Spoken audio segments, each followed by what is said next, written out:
현대 자본주의 사회에서 사람들이 중요하게 생각하는 것이 자산이죠. 영어로 asset이라고 합니다만은 CPA나 재정 전문가 되시는 분들이 더 잘 아시겠습니다만은 일반적으로 자산에는 세 가지 종류가 있다고 하죠. 첫 번째가 current asset이라는 것이 있습니다. 유동자산, 현금이나 1년 이내에 현금화가 가능한 자산을 말합니다. 두 번째로 fixed asset이라고 해서 고정자산이 있습니다. 이것은 부동산이나 땅, 건물, 선박, 기계 같은 것을 말하죠. 세 번째로 intangible asset이라고 하는 무형자산이 있습니다.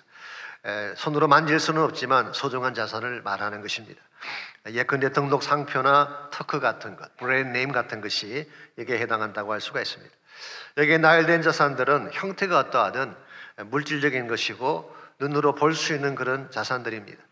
사람들은 이 자산을 늘리기 위해 열심히 뛰기도 하고 엄청난 노력을 기울이기도 합니다. 왜냐하면 자산이 많아져야 부자가 되고 자산이 많아야 더 큰 영향력을 미치며 살 수 있다고 믿기 때문이죠. 그러나 이와 같이 눈에 보이는 물질적인 자산만으로 정말 인생이 부유하게 되고 행복하게 될 수가 있을까요? 전 그렇지 않다고 생각합니다. 몇 년 전에 미국 동부에서 자신이 가장 큰 부자라고 자랑하며 다니는 사람이 있었습니다. 이것이 미국 국세청이죠. IRS에 들어가게 되어서 세무관 한 사람을 보내서 이 사람을 조사하게 했습니다. 세무관이 그에게 물었습니다. 당신이 가지고 있는 자산이 도대체 어느 정도입니까? 그랬더니 그분이 대답하기를 저에게는 건강한 몸이 있기에 다른 사람의 보살핌을 받을 필요가 없고 건강한 혀를 가졌기에 음식의 감미로운 맛을 즐길 수 있고 건강한 코를 가졌기에 꽃과 풀의 향기를 맡을 수 있습니다. 무한 표정을 지으며 세무관이 다시 묻습니다. 건강 외에 다른 것은 가진 것이 없습니까? 있습니다. 저에겐 착한 아내가 있고 아내를 통해 늘 사랑과 기쁨을 누리고 있습니다. 이 동문서답 같은 대답에 약간 신경질적인 투로 세무관이 다시 묻습니다. 아니 그런 건 말고 다른 것은 없냐고요? 있습니다. 착한 아이들이 있습니다. 건강하고 총명하며 참으로 사랑스럽습니다. 그러자 드디어 폭발한 이 세무관이 그 사람을 똑바로 쳐다보며 이렇게 말합니다. 당신은 부자가 무엇인지를 모르는 것 같으네요. 당신이 가진 현금과 부동산이 얼마나 하는 것입니다. 설마 그런 자산을 갖고 있지도 않으면서 부자라고 떠벌리고 다니는 건 아니겠죠. 그러자 그 말을 듣는 그 사람이 세무관을 똑바로 쳐다보며 이렇게 되물었습니다. 설마 제가 소유하고 있는 이 모든 것이 당신이 말하는 현금이나 부동산보다 가치가 없다는 뜻은 아니겠죠. 당신이야말로 참 부자가 무엇인지를 모르는 사람 같습니다. 여러분, 일반적으로 세상 사람들이 말하는 부라고 하는 것은 물질적인 자산을 말하는 것입니다.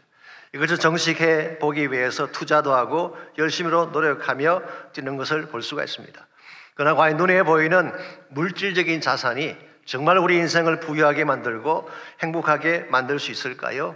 전 그렇지 않을 것이라고 생각합니다. 만일 그렇다면 재벌이나 유명한 연예인들이 다 행복해야 될 것입니다. 그런데 실상은 그렇지 않잖아요. 지난 주간에도 그렉 로리 목사님이 보내주시는 그 데일리 디보션에 보니까 프레디 머큐리라고 하는 유명한 가수의 죽음에 대한 일화가 소개가 되어 있습니다.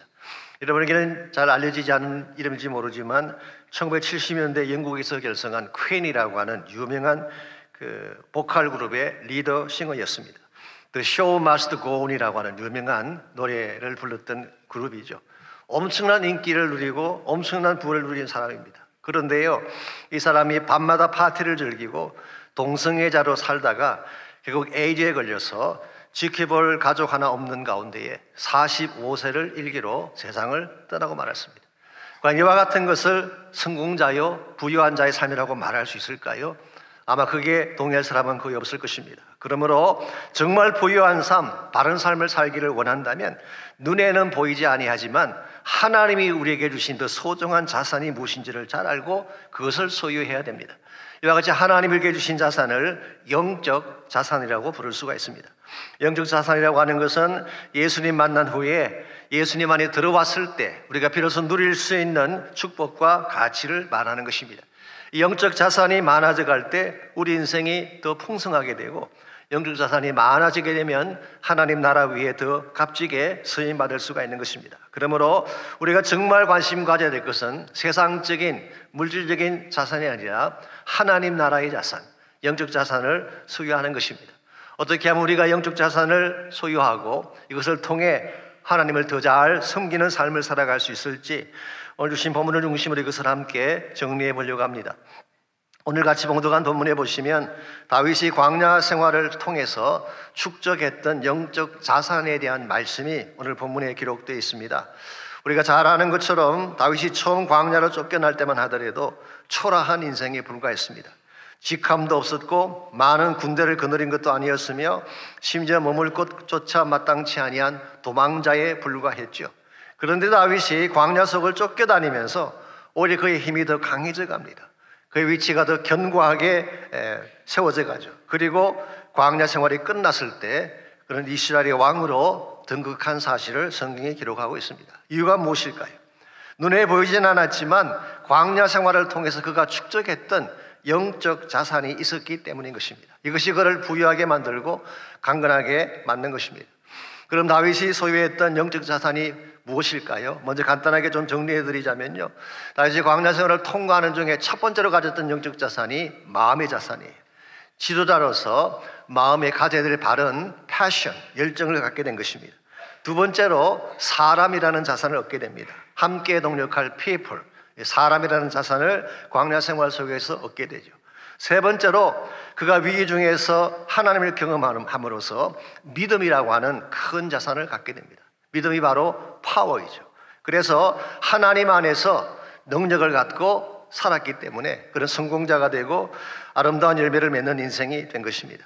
하나님과 동행하며 하나님이 나에게 주신 영적 자산을 많이 소유하면 소유하는 만큼 우리의 삶도 더 부유하게 되고 더 영향력이 커지게 되어서 세상을 변화시키고 하나님의 거룩한 목적을 이루는 데 쓰임받게 되는 것입니다. 그러므로 우리가 물어야 될 질문은 이것입니다. 어떻게 하면 여러분과 저도 영적 자산을 더 증가시켜서 하나님 앞에 더 크게 쓰임받고 더 영광된 열매를 맺으며 살아갈 수 있을지, 오늘 본문에 소개된 다윗의 케이스를 통해서 우리 영적 자산을 통해 하나님께 쓰임하는 비결 몇 가지를 정리하려고 합니다. 첫 번째로 영적 자산을 통해 하나님께 쓰임받으려면 우리에게 목자적인 심정이 필요합니다. 이 shepherd heart, 이 목자의 심정을 갖지 아니하면 하나님께 더 크게 쓰임받을 수가 없습니다. 다윗이 소유한 첫 번째 자산을 제가 마음의 자산이라 그렇게 표현했는데요, 바른 마음, 깨끗한 마음을 갖는 것은 큰 자산입니다. 왜냐하면 하나님은 바른 마음을 가진 자를 통해 일하시기 때문이죠. 무엇보다 우리 마음속에 사랑을 담고 목자적인 하트를 담고 살아가게 된다면 하나님 우리 삶을 통해 수많은 열매들을 맺도록 이끌어 주시는 것입니다. 오늘 본문의 다윗의 케이스를 보게 되면요, 다윗은 이 그일라 사건을 통해서 그의 심령 가운데 목자적 하트를 디벨롭해 간 것을 확인해 볼 수가 있습니다. 먼저 1절 말씀 보시면 그일라 사건의 발단이 이렇게 소개가 되어 있습니다.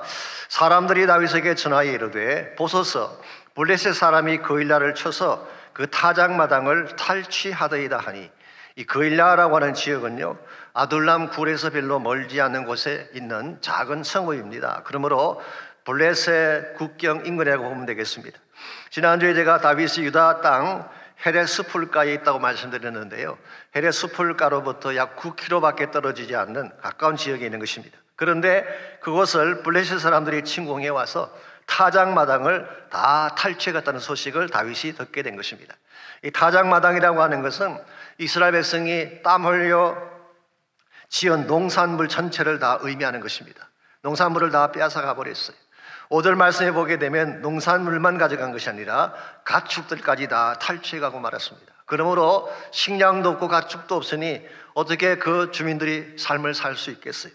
이와 같이 위급한 상황에 처했다는 소식을 들은 다윗이 2절에 보시면은 하나님께 나아가서 블레셋을 칠 계획을 말씀을 드립니다. 이 말은 다른 말로 표현하면 블레셋을 치고 싶은데 하나님 허락해 주십시오, 그런 뜻입니다. 근데 사실 이 계획은 대단히 무모하고 위험한 계획이 아닐 수가 없습니다. 왜 그런가요? 다윗 자신이 지금 쫓겨다니는 도망자 신세이지 않습니까? 우리말 속담에 자기 코가 석자라는 말이 있습니다. 이 코가 석자라는 말은 실제로 코가 길다는 뜻이 아니라 코에서 흘러나오는 콧물이 석자나 된다는 거예요. 약 1m의 콧물이 흘러내리는데 이것을 처리할 시간도 갖지 못하는 것을 말하는 것입니다. 한자말로 오비채수 삼척이라고 이렇게 부릅니다. 영어에도 비슷한 표현이 있어요. I have my own fish to fry. 내 생선 굽기도 바쁜데 다른 사람 생선 구워줄 여유가 없다, 그런 뜻이. 실제로 다윗의 상황을 보게 되면요, 지금 그일라가 문제가 아니라 자기 자신이 더 위급한 상태입니다. 지금 사울이 계속 추격하고 있는데 만일 그일라로 침공에 들어가 싸우게 되면 자신의 위치를 노출하게 되는 것입니다. 이것은 대단히 리스크가 따르는 위험한 행동이 아닐 수가 없죠. 아니나 다를까 사람들을 보시게 되면 심지어 다윗의 부하들까지도 이 아이디어에 대해서 반대를 합니다. 다윗의 사람들이 그에게 이르되 보소서, 우리가 유다에 있기도 두렵거든 하물며 그일라에 가서 블레셋 사람들의 군대를 치는 일이리까 한지라. 다윗의 최측근 부하들도 반대했어요. 가면 위험하다는 것입니다. 그럼에도 불구하고 다윗은 그곳을 쳐들어가서 블레셋을 치고 그일라 거민들을 구출해 내었습니다. 왜 그랬을까요? 자기 동족의 아픔을 못 본 채 지나칠 수 없는 목자적인 하트가 다윗에게 있었기 때문입니다. 사실 그일라 사람들을 위기에서 건져내야 될 첫 번째 책임자가 누구일까요? 사실 사울왕이죠. 본인이 다스리는 나라 백성이 어려움을 당했으니까 당연히 사울이 맨 먼저 달려와서 그들을 구원해 내는 것이 마땅한 것입니다. 그랬는데 사울은 지금 개인적인 어젠다로 다윗을 미워하는 개인적인 분노 때문에 다른 걸 볼 겨를이 없습니다. 그리고 매일 그의 마음속에 그까지 작은 마을 하나 어떻게 되고 무슨 상관이냐라는 생각 때문에 그일라 주민들을 방치해 두었을 가능성이 많습니다. 그런데 다윗은 이 작은 성읍, 아무도 돌보지 않는 그 성읍을 위해서 위험을 무릅쓰고 뛰어든 것입니다. 이와 같은 것을 우리는 목자의 심정이다, 그렇게 말하는 것입니다. 목자는 양의 아픔을 외면할 수가 없습니다. 양이 도적에게 탈취당하고 위기 가운데 처해 있는데 그냥 지나가는 것은 불가능합니다. 왜냐하면 그 양의 아픔이 곧 목자의 아픔이기 때문에. 신약 성경에 보게 되면 예수님께서 마음에 가지신 심정이 바로 이와 같은 심정이었어요. 마태복음 5장 36절에 보시면은 예수님께서 3차 갈릴리 사역을 하실 때에 각 성과 마을을 다니시던 중에 목자 없는 양과 같이 유리하는 무리들을 보시고 불쌍히 여기셨다는 표현이 나옵니다. 옛날 우리 한글 성경인 개역 한글에서는 민망히 여기셨다, 그렇게 표현했어요. 영어 성경 보시면은 compassion 혹은 moved with compassion, 그렇게 번역한 것을 볼 수가 있습니다. 이것은 동정심을 가졌다, 불쌍한 마음을 가졌다, 그런 뜻인데요. 사실 여기에 사용된 헬라말 스플랑크니조마이라는 이 단어는 단순한 동정심을 표현하는 단어가 아닙니다. 원래 이 단어는 창자가 끊어지는 아픔을 표현하는 단어였어요. 소위 말하는 단장의 아픔, 끓는 마음을 말하는 것입니다. 이것은 자식이 아프든지 자녀가 고통 가운데 밤잠을 자지 못할 때 부모가 느끼는 심정이죠. 차라리 내가 아픈 것이 더 낫지 아파하는 자녀를 그냥 지나칠 수 없는 마음, 이게 바로 스플라크니즈마이, 이걸 목자의 심정이라고 부르는 것입니다. 다윗은 이와 같은 심정을 가지고 있었기 때문에 자신이 위험한 것을 알면서도 그일라를 향해 들어갔고 그들을 구출해낸 것, 이것이 바로 다윗이 가진 목자의 심정이었고, 이것이 나중에 다윗이 이스라엘 전체를 다스리는 목자가 되었을 때에 백성을 다스리는 큰 자산이 된 것을 성경을 통해 확인할 수가 있습니다. 오늘과 저에게도 이와 같은 마음이 필요합니다. 사실 오늘 많은 사람들이 개인적이면서 이기주의적 삶을 추구하고 있지 않습니까? 나의 것만 챙기고 자신의 편의만 추구하는 이기적인 멘탈리티가 우리 모두에게 있습니다. 이와 같은 것을 벗어나지 아니하면 하나님이 기뻐하는 진정한 열매를 맺을 수가 없다는 거예요. 이웃의 아픔을 돌아보아야 되고 다른 사람들의 고통을 나의 고통으로 안을 수 있는 마음이 있을 때에 더 많은 열매를 맺고 하나님이 기뻐하는 삶을 살 수 있는 것입니다. 코로나가 처음 시작되었을 때에 중국의 우한이라는 지역에 많은 분들이 거기에서 코로나가 처음 발생했다 그렇게 말을 합니다마는 약 100명 정도의 한인 교민들이 살고 있었대요. 이 사람들은 사업상 걸려있는 것들이 많아서 당장 그것을 떠날 수 없는 그런 사람들이었습니다. 근데 그들 중에 한인 의사 한 분이 계셨는데요, 사실 이분은 전세기를 타고 한국으로 돌아갈 기회가 있었대요. 그런데 돌아가지 않고 거기에 남기로 결심한 것입니다. 왜 그랬냐고 물었더니 그분의 답변이 다음과 같습니다. 사실은 저도 겁이 납니다. 죽어가는 사람들을 볼 때마다 심장박동이 빨라지고 스트레스가 이만저만이 아닙니다. 그러나 지금 이곳에 한인 의사가 저밖에 없는데 제가 떠나고 나면 저들은 어쩌란 말입니까? 이와 같은 것을 우리는 목자의 심정이라고 부릅니다. 그러나 목자의 심정은 그러면은 고상한 영적 자세나 취향 정도로 생각할지 모르지만 그게 아닙니다. 함께 아파하고 함께 울 수 있는 실천적인 삶을 말하는 거예요. 이게 있을 때에 하나님 나라가 확장되어지게 되고 우리를 통해 세상이 변화를 받게 되는 것입니다. 그러므로 저는 저희 교회 안에 다른 것은 부족할지라도 목자적 할터를 가진 많은 분들이 있기를 바랍니다. 그때 교회가 아름다워지는 거예요. 건강한 공동체가 되고 교회를 통해 수많은 영혼들을 구원하는 사명을 감당할 수 있게 되는 거예요. 그러므로 우리가 정말 소유될 첫 번째 중요한 영적인 자산은 목자의 마음이 건강한 자산입니다. 두 번째로 영적 자산을 통해 하나님께 쓰임 받으려면 바른 동력자들이 세워져야 돼요. 함께 일할 수 있는 people, 신실한 사람들이 우리가 주님을 섬기는 과정에서 소중한 자산이 된다, 그런 뜻입니다. 6절 말씀 보시면은 다윗이 걸라에 있을 때에 누가 달려왔나요? 아히멜렉의 아들 아비아달이 손에 에봇을 가지고 왔다, 그렇게 기록하고 있습니다. 이 아비아달이라는 사람은요, 우리가 읽지 않았지만 바로 앞부분인 22장 20절을 보게 되면 지난주에 말씀을 드렸죠. 사울이 도액을 시켜서 노브 지역에 살고 있는 제사장 85명을 학살하는 그런 악한 일이 일어났습니다. 그때에 유일하게 그 칼을 피해 도망친 사람이 있었어요. 그 사람이 바로 아히멜렉의 아들 아비아달이었습니다. 메비아마 아비아달이 그때 성막에서 하나님을 섬기느라고 이 화를 모면하지 않았는가, 그렇게 많은 성경학자들은 해석하고 있습니다. 근데 그때 아비아달이 성막에서 나올 때에 그냥 나온 게 아니라 에봇을 손에 들고 나온 것입니다. 에봇이라고 하는 것은 대제사장이 입는 긴 조끼처럼 생긴 겉옷을 말합니다. 그 앞가슴에 보게 되면 판결 흉패라고 해서 12개의 보석으로 된 흉패가 달려 있어요. 그리고 그 안에 우림과 둠밈이라고 하는 특별한 돌을 넣어 다닙니다. 이 돌은 뭐냐고 하면 하나님의 뜻을 물을 때에 사용하는 굉장히 중요한 돌인 것입니다. 자, 아비아달이 이런 모습으로 다윗의 진영으로 조문을 한 것입니다. 다윗이 아비아달을 얻은 것은요, 사실 천군 만마를 얻은 것과 똑같다고 말할 수가 있어요. 첫 번째 이유는 남아있는 유일한 정통 제사장이 다윗의 진영으로 넘어왔다고 하는 것은요, 영적 중심추가 넘어왔다는 것과 똑같은 뜻입니다. 두 번째 이유는 그가 에봇을 가지고 왔잖아요. 즉 제사장, 대제사장의 옷을 가지고 왔기 때문에 장차 하나님께 뜻을 물어볼 수도 있는 굉장한 영적인 자산을 가지고 나온 것입니다. 그래서 이 아비아달이 이 순간부터 다윗의 일평생 동안 다윗을 섬기는 제사장이 됩니다. 광야를 통과할 때 함께 동력을 했어요. 위기를 만날 때마다 다윗에게 영적인 조언을 했습니다. 심지어 아비아달이 아들을 낳았을 때 그 아들 이름을 요나단이라고 지었어요. 왜 그랬을까요? 아마도 다윗의 옛 친구 요나단을 생각하며 대신 친구가 되어주겠다, 그런 의미로 지었을 가능성이 많다고 합니다. 이와 같이 아비아달이라는 이 한 사람은 숫자적으로는 한 명처럼 보이지만 다윗에게는 엄청난 힘이 실리게 되는 영적인 자산이 된 것입니다. 제가 참고로 조금만 더 말씀드리자면요, 다윗이 나중에 왕이 된 후에 아비아달과 사독 두 사람을 제사장으로 임명하게 되죠. 그리고 평생 다윗을 섬기긴 합니다마는 다윗이 제사장을 떠난 후에 잠깐 실수를 합니다.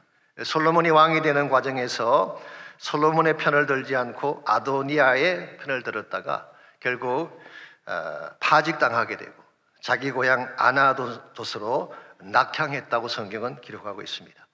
이 아나도스라는 지역으로 그는 모든 관직을 내려놓고 내려간 것입니다. 그런데요, 이 아나도스라는 지역에서 나중에 그의 후손들 가운데 굉장히 유명한 선지자 한 분이 등장합니다. 그분이 누군지 아세요?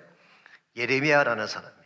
예레미야의 고향이 아나도스입니다. 그래서 많은 성경학자들은 아마도 아나도스에 살고 있던 아비아달의 후손 중에 한 명 아닐까, 그렇게 짐작을 하고 있습니다. 여러분과 제가 인생을 살아가면서 정말 평생을 같이 동력할 수 있는 동력자를 만난다는 것은 다른 어떤 것과 비교할 수 없는 큰 자산이 된 것입니다. 우리 혼자 살 수 없잖아요. 외로울 때가 많잖아요. 그런데 동력자가 있게 되면 힘을 얻게 되고 격려를 받을 수가 있는 것입니다. 그런데 13절 말씀 계속 보시면은 다윗이 만났던 동력자가 아비아달 한 명에 끝나지 않은 것 같습니다. 상사를 같이 할 많은 용사들을 다윗이 광야 생활에서 만납니다. 처음에는 400명 가량이 모였는데 13절에 보니까 600여 명으로 늘어났다고 기록하고 있죠. 다윗이 광야를 통과할수록 영적인 자산이 확산되어 간 것을 말하는 것입니다. 이것이 바로 다윗이 광야 생활 가운데서도 강하게 살았던 이유이고 갈수록 삶이 더 견고해지고 부유하게 된 근본 원인이라고 할 수가 있습니다. 오늘과 저의 인생도 마찬가지입니다. 우리 삶을 부유하게 만드는 것은 어떤 조직이나 프로그램이 아니라 people, 사람이에요. 바른 사람을 만날 때 우리 삶이 건강해지고 아름다워지는 것입니다. 오래전에 방영되었던 TV 드라마 중에 상도라는 드라마가 있었습니다. 혹시 보셨나요? 저희 교회에서 예목 훈련할 때 첫 시간에 제가 자주 소개해드리는 예화입니다만은 그게 보게 되면요, 사실 이 드라마는 최인호 씨가 쓴 소설을 원작으로 해서 만든 대하 드라마죠. 그게 보게 되면 만상의 도방이라는 사람이 임상옥에게 이런 말을 하는 장면이 나옵니다. 장사란 돈을 버는 게 아니야. 사람을 얻고 사람을 남기는 거야. 그러면 돈은 따라오게 돼 있어. 참 귀한 인사이트 아닙니까? 가끔 드라마 보다가도 은혜 받는 거 아시죠? 가끔 그래요, 가끔. 장사라고 하는 것은 돈 버는 게 아니래요. 사람을 얻는 거래. 사람을 얻고 사람을 남기게 되면 돈은 따라온다는 것입니다. 그러므로 정말 인생의 중요한 자산은 돈이 아닙니다. 사람이에요. 바른 사람을 만나게 되면 여러분의 삶이 더 견고해지고 더 부유하게 되는 것입니다. 실제로 하나님의 나라라고 하는 것도 가장 중요한 자산은 people이에요. 하나님 나라의 가장 중요한 것은 사람입니다. 그렇기 때문에 예수님께서도 지상에 계시는 동안에 사람을 키우는 데에 모든 것을 투자하셨어요. 주님은 하나님의 아들이시잖아요. 정말 최고의 교사잖아요.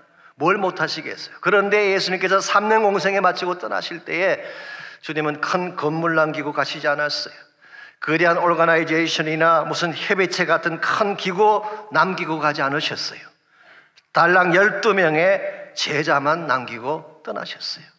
3년 사이에 가신 하나님의 아들이 12명의 사람들 남기고 가신 것입니다. 그럼에도 불구하고 그 제자들이 비록 언변은 부족하고 배운 지식은 많지 않았지만 나중에 오신 줄 성령이 임하고 하나님 말씀 받은 후에 그들을 통해 복음이 땅끝을 향해 전파되어 가지 않았습니까? 그러므로 오늘 이 시대에도 하나님의 교회가 정말 교회다워지기를 원한다면 사람들을 양육해야 돼요. 저희 교회가 킹덤 포커스드 철치가 되기를 원한다면 복음으로 전도하고 말씀으로 양육해서 참 예수의 제자가 많은 교회가 되게 할 때, 그때 하나님 나라 비전이 성취되고 하나님이 기뻐하는 열매들이 맺혀지게 되는 것입니다. 지금 세상을 떠나셨습니다마는 그 옥하는 목사님이 쓰신 책 중에 이것이 목회의 본질이다라고 하는 책이 있습니다. 그 책에 보면 이런 일화가 나와요. 사랑의 교회를 개척한 지 한 5년 내지 6년 되었을 때 그 교회에서 한 100m 정도밖에 떨어지지 않은 곳에 상가 건물이 있는데 상가 건물 안에 능인선원이라고 하는 불당이 하나 들어왔어요. 절이 하나 들어온 것입니다. 처음에는 그 불당이 그렇게 유명해질 줄 몰랐대요. 그런데 보니까 이 부인들이 바인드를 들고 밤낮으로 왔다 갔다 왕래하는 것이 보였어요. 즉 사람들이 많이 이제 왔다 갔다 하는 것입니다. 왜 그런가 살펴보았더니 그 불당에는 지광스님이라는 분이 계셨는데요. 이분은 원래 캐톨릭 신자였습니다. 그런데 유신 때 수배자 명단에 올라가는 바람에 대학에서 퇴학을 당하고 지리산 토굴에 들어가서 어떤 성녀 한 분과 스무 살게 되었습니다. 이것이 계기가 되어서 불교로 귀의를 하고 성녀가 된 것입니다. 이분이 자기 사람들을 모아놓고 강의 중에 이런 말씀을 하셨대요. 우리 능인선원 옆에 교회가 하나 있는데 이게 사랑의 교회죠. 교회가 활기가 차고 많은 사람들이 모입니다. 그 비결이 뭔가 봤더니 제자 훈련이라는 것을 합디다. 우리도 그것을 합시다. 그래서 불경을 가르치고 암송시키고 양육하기 시작했대. 그래서 부인들이 바인드 들고 왔다 갔다 한 거예요. 그 후에 불당이 얼마나 부흥을 했는지 큰 사찰을 지어서 상가를 나가게 되고 유명한 불교 대학을 세우고 불교를 살리는 길은 불제자를 만드는 길밖에 없다 해서 열심으로 그렇게 제자 훈련을 했다고 합니다. 이 소식을 듣고 옥 목사님이 기가 찼던 게 뭔지 아십니까? 아니, 절에서도 되는 제자 훈련을 왜 교회에서 못하냐는 거예요. 절간에서도 되는 제자 훈련이 왜 교회에서는 일어나지 않느냐는 거예요. 이유가 뭔지 아십니까? 본질에 관심이 없기 때문이에요. 교회사에게 본질이 예수의 제자를 만드는 건데, 사람을 세우는 건데 본질에 관심이 없고 엉뚱한 것에 관심을 갖기 때문에 엉뚱한 일에 돈 투자하고 시간 투자하고 시간 낭비하며 살기 때문에 그 사역을 제대로 이루지 못하는 것입니다. 그러므로 정말 하나님 나라가 되기를 원한다면 많은 제자들이 나와야 돼요. 정말 예수님을 따르는 사람들, 천국 비전을 가지고 하나님 복음 위에 살 수 있는 수많은 사람들을 양육해내야지 교회가 사명을 제대로 감당할 수 있게 되는 것입니다. 다 아시겠지만 이번 목요일부터 VBS가 시작되지 않습니까? 아이들 모임이니까 시시하겠지 그럴지 모르지만 아닙니다. 굉장히 중요한 사역입니다. 우리 아이들에게, 우리 자녀들에게 돈, 귀금속, 좋은 옷, 자동차 아무리 물려줘도 소용없습니다. 말씀 심어줘야 돼요. 이 바른 믿음으로 자라는 우리 다음 세대가 하나님 나라의 최대 자산이기 때문에 그래요. 이거 놓치게 되면 기독교 쇠퇴하게 되는 것입니다. 그러므로 정말 기독교가 날이 갈수록 더 강해지고 부흥되기를 원한다면 우리 다음 세대들에게 말씀 심어주는 사역 해야 됩니다. 이걸 위해 기도해 주시고 여러분 모두가 참여해 주시기를 바랍니다. 이와 같이 우리가 날이 갈수록 하나님 앞에 더 강하게 아름답게 쓰임받기를 원한다면 1차적으로 마음의 재산, 마음의 자산이죠. 내 마음속에 목자의 하트를 갖도록 내 마음을 날마다 새롭게 변화시키는 것이 필요합니다. 두 번째는 함께 갈 사람들, 믿음의 동력자들을 많이 세우고 그들과 함께 우리 삶을 진행해야지 진정한 열매를 맺을 수 있는 것입니다. 그러나 이 두 가지를 다 가지고 있어도 다음 세 번째 것을 우리가 하지 않으면 진정한 차원의 열매는 맺을 수가 없습니다. 그것은 바로 하나님 자신을 만나고 그분에게 기도하는 삶을 말합니다. 정말 우리가 하나님께 쓰임하는 인생이 되려면 하나님을 만난 후에 그분에게 기도하는 믿음의 기도를 드릴 때에 참된 열매가 주어지게 되는 것입니다. 오늘 본문에서 다윗이 소유했던 가장 중요한 자산, 그것은 바로 하나님 자신이었죠. 다윗이 일평생 동안 그 모진 광야 생활을 함에도 불구하고 무너지지 않았던 근본 이유, 그것은 바로 하나님이 그 곁에 계셨기 때문입니다. 하나님이 함께 하신다는 말의 뜻은 무슨 말이냐고 하면 무한대의 자원을 가지신 분이 내 곁에 있다 그런 뜻이에요. 오늘 여러분과 저의 삶에도 하나님이 계세요. 무한대 능력과 리소스를 가진 하나님이 우리 삶에 와 계십니다. 그런데 이 무한대의 자원을 사용하려면 뭐가 필요할까요? 기도가 필요한 것입니다. 그것도 믿음의 기도를 드릴 때에 이 무한대의 자원을 실제로 나의 것으로 삼고 사용할 수가 있는 것입니다. 오늘 본문을 다시 보시게 되면요, 다윗은 어떤 상황에 처하든지 자기 힘으로 그것을 감당해내려고 시도하지 않습니다. 항상 하나님께 먼저 여쭤봐요. 하나님께 먼저 물어보고 하나님이 오케이 하면 그때 가는 것입니다. 그러면 백전백승을 하는 거예요.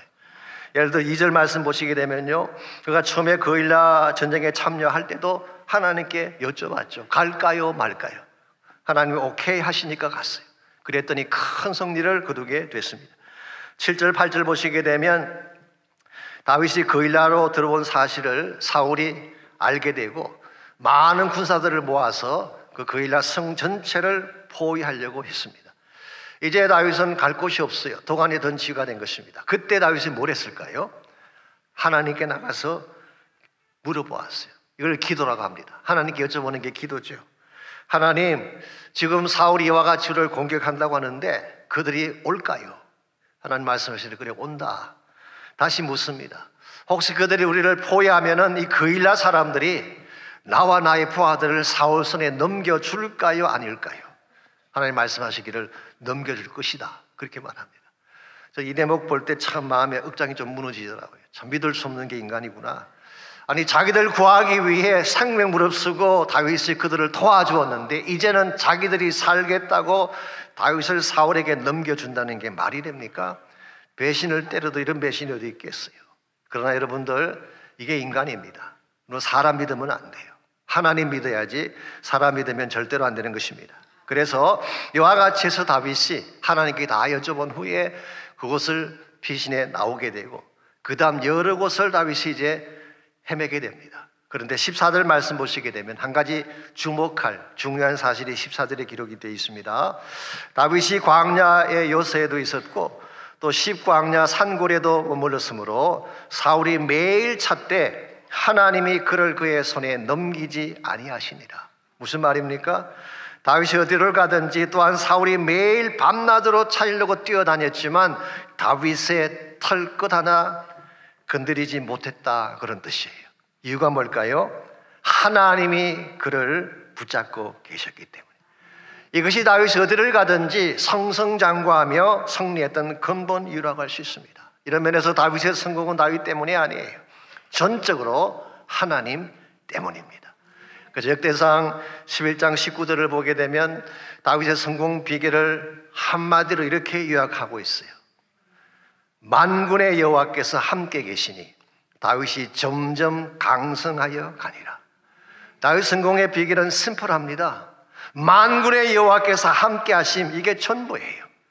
하나님이 함께 하시니까 다윗의 인생은 처음에는 미약한 듯 보였지만 갈수록 창대하게 번성해 갔습니다. 그 반대 경우도 있긴 해요. 처음에는 굉장히 창대하게 시작했는데 갈수록 쇠퇴하다가 망한 인생이 있죠. 누군가요? 사울이죠. 다윗은 처음에는 초라했는데 광야를 통과하면서 가면 갈수록 강한 인생이 되고 부유한 인생이 된 반면에 사울이라는 사람은 처음에는 화려하게 시작을 했는데 갈수록 쇠퇴하다가 결국은 망하게 된 것. 여러분, 이 두 가지 인생 중에 어느 쪽을 택하고 싶으세요? 갈수록 번성하는 인생입니까? 갈수록 쇠퇴하는 인생인가요? 당연히 갈수록 번성하고 강해지는 인생일 것입니다. 만약 여러분이 정말 갈수록 더 강한 인생, 더 부유한 인생이 되기를 원한다면 다윗과 같이 기도의 자산, 믿음의 자산을 꼭 가져야 되는 것입니다. 우리가 다른 것은 부족해도 기도할 수 있다면 어디를 가든 성공할 수가 있어요. 다른 것이 부족해도 믿음을 가질 수 있다면 어떤 난관이 찾아와도 뚫고 지나갈 수가 있는 것입니다. 이런 면에서 저는 이렇게 말씀드리고 싶습니다. 정말 기도하는 사람은 영적 밀리언이어다. 기도하는 사람은 가진 것이 아무것도 없어도 영적인 백만장자예요. 하나님의 창고를 열 수 있는 사람이기 때문에, 거기서 무한대의 자원을 쓸 수 있기 때문에 기도하는 사람은 영적인 백만장자예요. 같은 맥락에서 기도하는 교회는 강한 교회입니다. 기도하는 교회는 모든 것을 소유한 교회예요. 비록 가진 것이 부족하지만 기도하면 하나님이 성령을 보내주시고 기도하면 능력을 보내주시고 기적이 일어나게 하니까 이보다 더 강한 교회가 어디 있겠어요? 실제로 사도행전에 나타난 초기 교회가 그런 교회였습니다. 우리가 이미 잘 아는 것처럼 초대교회 성도들 부자 없었습니다. 권세 있는 사람 없었어요. 소위 말하는 엘리트 그룹에 속한 사람 없었어요. 다 초라한 서민들이었어요. 갈릴리 출신 사람들이 많이 있었던 것 같습니다. 그래도 불구하고 초대교회가 강한 교회였나요? 약한 교회였나요? 엄청나게 강한 교회였어요. 세상에 감당하지 못할 정도로 그 당시에 그 강력한 로마 제국을 뒤엎을 정도의 파워를 가지고 있었어요. 이유가 뭔지 아십니까? 초대교회는 세상 사람들이 가진 재물이나 능력은 갖지 않았지만 그들이 가지지 못한 영적 자원을 가졌기 때문이에요. 그게 바로 복음입니다. 그게 바로 기도입니다. 그게 성령의 능력이에요. 다른 것은 아무것도 가지지 못할지라도 복음을 가진 교회, 기도하는 교회, 성령이 많은 교회는 강한 교회가 되는 줄 믿습니다. 그러므로 저는 저희 교회가 비록 모든 면에서 부족한 것이 참 많고 또 자산적인 면에서도 연약한 면이 많을지 모르지만 하나님 앞에 기도하는 교회가 되어서 하나님이 칭찬하시는 부유한 교회가 될 수 있기를 바랍니다. 성령의 능력이 많은 교회가 될 수 있기를 바랍니다. 하나님 복음을 자랑하고 십자가를 전파할 수 있는 교회가 될 때 하나님 오시는 이 마지막 시대, 주님 오시는 마지막 시대에 주님이 기뻐하는 좋은 열매를 맺으며 살 수가 있는 것입니다. 오늘 여러분은 과연 어떤 자산을 축적하며 인생을 살고 계시는지, 물질적인 자산, 세상적인 자산인지 아니면 하나님을 기쁘시게 할 영적 자산인지. 우리가 세상 자산이라고 하는 것은요, 아무리 많이 모아도 결코 그것이 우리 삶을 부유하게 만들 수가 없습니다. 세상에서 모았던 물질 영원하지 않기 때문에 어떠한 부자도 영원한 부자는 없습니다. 언젠가는 그 부자의 금고는 마를 날이 와요. 어떠한 인간이 가진 자원도 시간이 지나가면 다 쇠퇴하게 되는 것입니다. 건강한 사람들, 젊은 사람들 건강 젊음 자랑할지 모르지만 이것마저도 영원한 것은 아닙니다. 그런데 하나님의 자원은 마르는 법이 없습니다. 아무리 퍼내어도 아무리 세월이 많아 지나가도 마르지 않는 셈이 하나님의 자원입니다. 여기에 인생을 걸 때, 그리고 이 하나님 안에 우리 삶의 뿌리를 내릴 때 시냇가에 심은 나무가 그 잎사귀가 마르지 아니하고 시절을 쫓아 과실을 맺음같이 그 모든 행사가 형통하게 되는 것입니다. 킹제임스 버전 보시면 Whatever he does shall prosper. 이와 같이 시냇가에 심은 나무가 되면 무엇을 행할지라도 shall prosper. prosper라는 말은 번성하게 된다, 형통하게 된다, 번영하게 된다, 그런 뜻입니다. 그런 삶 살고 싶지 않습니까? 브라질 출신의 찬양사 중에 알다 셸리아라고 하는 자매님이 계십니다. 이분은 시골에서 태어나서 농장에서 자란 그런 자매인데요, 나중에 예수님 만나고 미국에서 온 선교사님 만나서 결혼을 하고 선교사의 부인이 되었습니다. 근데 결혼하고 약 7년 동안 그는 많은 고통의 시간을 보냈다고 간증을 했습니다. 마음도 너무 힘들었고 육체적으로 아픈 부분이 너무 많아서 7년 동안 아기가 생기지 않았다고 합니다. 수술도 해보고 약물 치료도 받아보았는데 다 했지만 안 되었어요.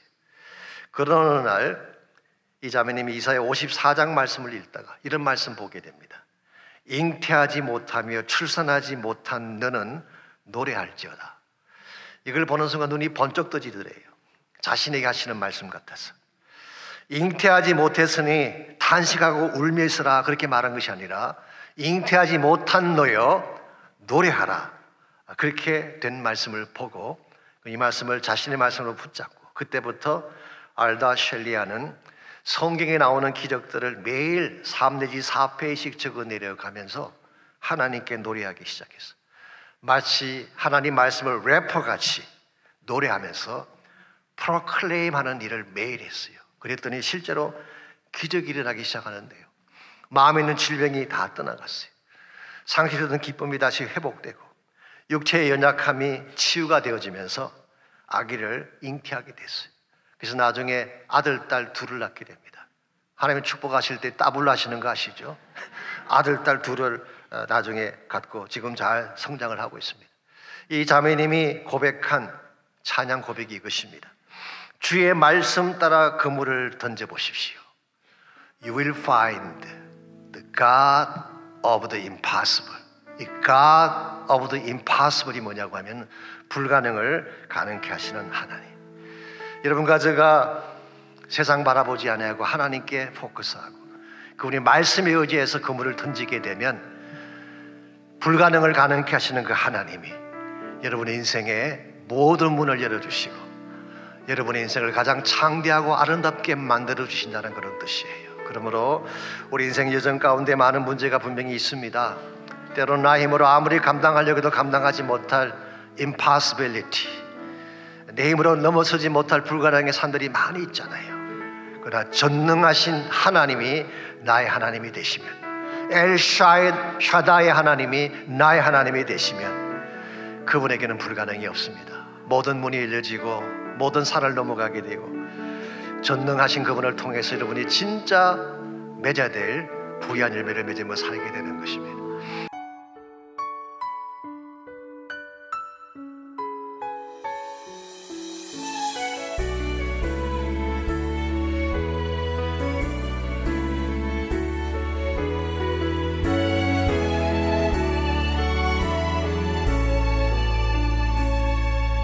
전능하신 나의 주 하나님은 능지 못하실 일